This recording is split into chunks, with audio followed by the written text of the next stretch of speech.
to make something happen, something that we want, we will make it happen in the most efficient possible way.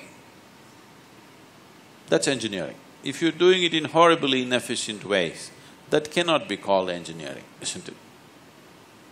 We will say this is a fine piece of engineering when something that we want is happening with least amount of friction and with least amount of consumption. So if you have a body that if you use it for 12 hours, it sleeps for another 12 hours, it needs 12 hours of maintenance.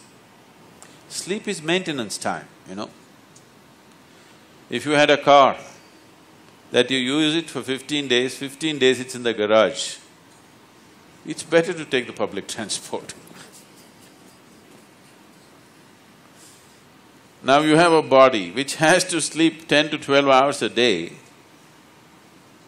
Now this is not an efficient system, it's not being managed properly. Probably the fuel is not good, maybe your engine is leaking.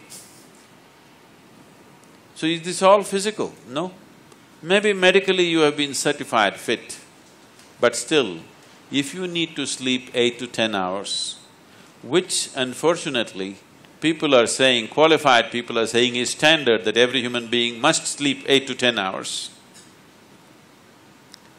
That's a horribly inefficient perception of what a human machine is, isn't it?